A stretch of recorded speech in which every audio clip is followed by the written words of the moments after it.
बिस्मिल्लाहिर्रहमानिर्रहीम। मैं हूं अदनान खालिद और आप देख रहे हैं मेरा यूट्यूब चैनल। नाज़रीन, हमने अपने पिछले वीलॉग में ये बताया था कि मरियम नवाज ने जो अपने इलाज के हवाले से बात की है उसके लिए उन्हें बैरून मुल्क जाने की ज़रूरत है, ये उनका कहना था।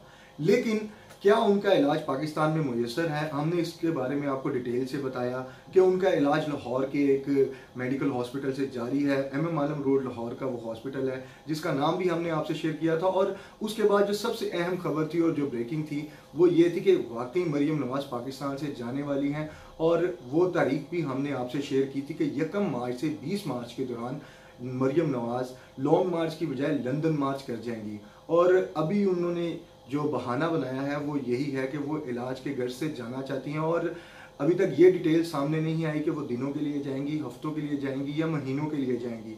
लेकिन ये खबर हमारे सामने आ चुकी है और हमने आपसे भी शेयर की है। हमारे ज़राए ने हमें कंफर्म किया है कि ये फाइनल हो चुका है कि मरियम नवाज बाहर जाने वाली हैं। इसीलिए उनके लहजे में भी कुछ नरमी आई। ये सारी खबर जब हमने आपसे अपने पिछले वीलॉग में शेयर की तो कुछ दोस्तों ने भी हमसे ये सवाल किए कि मरियम नवाज जब चले जाएंगी तो पाकिस्तान मुस्लिम लीग नून की भागदौड़ किसके हवाले की जाएगी, कौन पार्टी को संभालेगा, कौन सा ऐसा सीनियर रहनुमा है जो अब पार्टी में बाकी रह गया है। मियां मोहम्मद नवाज शरीफ मुल्क से बाहर हैं, शहबाज शरीफ जेल में हैं, हमजा शहबाज जेल में हैं, और फिर मरियम नवाज भी अगर चली जाएंगी तो पार्टी को कौन संभालेगा और कौन लीड करेगा। और आने वाला जो 24 मार्च का लॉन्ग मार्च PDM की जानिब से अनाउंस किया गया है उसके लिए कौन मुस्लिम लीग नून की लीडरशिप देखेगा और कौन तमाम रहनुमाओं को दोबारा इकट्ठा करेगा।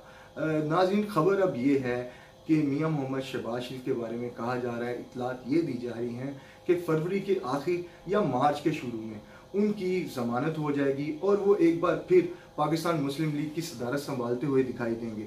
और इसके अलावा जो नाराज़ रहनुमा हुए हैं इस वक्त मरियम नवाज की वजह से, जो उनके बयानात की वजह से मुस्लिम नून के ऊपर सख्ती आई, इस हवाले से ये तमाम मसाइल हल करना जो है मियां मोहम्मद नवाज शहबाज शरीफ की पहली प्रायोरिटी पे होगा।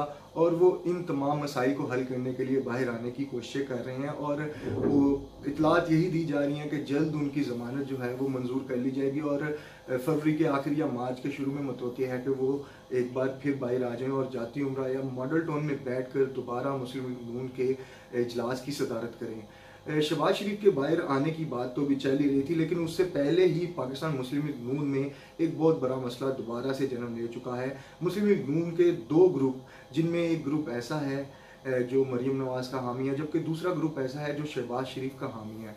शहबाज और इन दोनों ग्रुपों में इस वक्त सेनेट इलेक्शन के उम्मीदवारों को लेकर फूट पड़ चुकी है और दोनों खुलकर एक दूसरे के सामने आ चुके हैं। हमारे ज़राए ने हमें इस हवाले से काफ़ी खबरें दी और कंफर्मेशन की है कि दोनों ग्रुप्स में एक फड्डा भी जो है वो हो चुका है, जिसमें शहबाज शरीफ ग्रुप चाहता है कि उनके उम्मीदवार आज़म नज़ीर तारड़ को जो है वो सेनेट इलेक्शन की टिकट दी जाए, जबकि दूसरा ग्रुप ये ख्वाहिश का इजहार कर रहा है कि मुशाहिदुल्लाह खान जो इस वक्त बीमार हैं और अस्पताल में भी कुछ अर्सा दाखिल रह चुके हैं, उनको दोबारा से सेनेटर के लिए लाया जाए।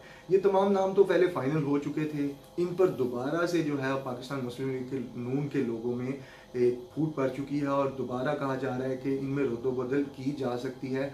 और दो नाम मज़ीद जो हैं वो सामने हैं, जिसमें जाहिद हामिद और इरफान सिद्दीकी, इन दोनों को भी सेनेट के टिकट देने की उम्मीद जाहिर की जा रही है। और कहा यह जा रहा है कि ये दोनों भी मुस्लिम लीग नून की जानिब से मुतवक्का उम्मीदवार के तौर पर सामने आ चुके हैं। लेकिन ये दोनों ग्रुप अब खुल कर सामने आ चुके हैं। मरियम नवाज की बैरून मुल्क रवानगी, इलाज का कहना, जैसे नवाज शरीफ पाकिस्तान से गए थे इसी तरह मरियम नवाज भी उन्हीं का स्टाइल अपना कर दोबारा पाकिस्तान से वो भी रवाना होना चाहती हैं, अपने वालिद साहब से मिलना चाहती हैं।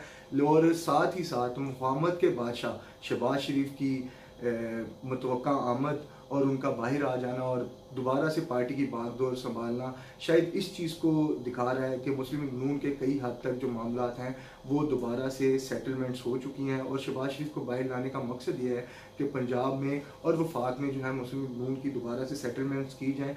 और देखना ये है कि शहबाज शरीफ अगर आते हैं और अगर वो दोबारा पार्टी की लीडरशिप संभालते हैं तो लॉन्ग मार्च जो पिछले 4 माह से जिसके बारे में कहा जा रहा था कि एक तहरीक शुरू की गई थी PDM की जानिब से, जिसमें मुस्लिम लीग नून का सबसे अहम रोल बताया जा रहा था नवंबर 2020 से लेकर अब तक, अब जाके वो लॉन्ग मार्च का अनाउंस हुआ है कि 24 मार्च को ये लॉन्ग मार्च किया जाएगा। अब इस लॉन्ग मार्च में क्या मौलाना फजलुर रहमान एक बार फिर दोबारा अकेले रह जाएंगे? क्या मुस्लिम लीग नून की तरफ से वाकई कोई लीडरशिप जो है इस लॉन्ग मार्च में इस उनका साथ देने वाली है कि नहीं? तो बज़ाहिर अभी तक जो सूरत हाल देख के मैं आपको बता रहा हूँ, मुझे ये लगता है कि इस तमाम सूरत हाल में यही होगा जो मौलाना फजलुर रहमान के साथ पहले भी हो चुका है। जो लॉन्ग मार्च किया जाएगा वहाँ पर मुस्लिम लीग नून दोबारा लामती तौर पर ही शामिल होगी। अगर शहबाज शरीफ दोबारा पार्टी को लीड करते हैं तो सिर्फ यही होगा। तहरीक सिर्फ मौलाना फजलुर रहमान के कंधों पर डाल दी गई है और कहा यही जा रहा है, और हमें भी यही लग रहा है कि शहबाज शरीफ सिर्फ लामती तौर पर दोबारा शामिल होंगे। और ये लॉन्ग मार्च जो है वो मेरे ख्याल से लॉन्ग मार्च होने से पहले ही जो है इसके ख़त्म हो जाने के अभी तक जो आसार हैं वो ज़्यादा नज़र आ रहे हैं। और लॉन्ग मार्च की जो तारीख है उससे पहले मरियम नवाज़ भी जो हैं वो लंदन मार्च करने वाली हैं। तो ये काफ़ी चीज़ें अब चेंजिंग की तरफ जा रही हैं और इसलिए हुकूमत जो है इस टाइम काफ़ी स्ट्रॉन्ग पोजीशन में दिखाई दे रही है। और हुकूमत इस टाइम इतना ईजी है, और उनके वज़ीर दाखिला स्पेशली शेख रशीद कई बयानात में कह चुके हैं कि ये लॉन्ग मार्च नहीं होगा। पहले ये भी बयान दे चुके हैं और ये भी कह चुके हैं कि अगर ये लॉन्ग मार्च करते हैं तो शौक से कर लें, हमें इससे कोई फ़र्क नहीं पड़ने वाला। तो हुकूमत काफ़ी ईजी है और ओपोजिशन के लिए मज़ीद मुश्किलात जो हैं वो बनती जा रही हैं। अपने मेज़बान अदनान खालिद को इजाज़त दें, नए वीडियो के साथ आपके पास हाजिर होंगे।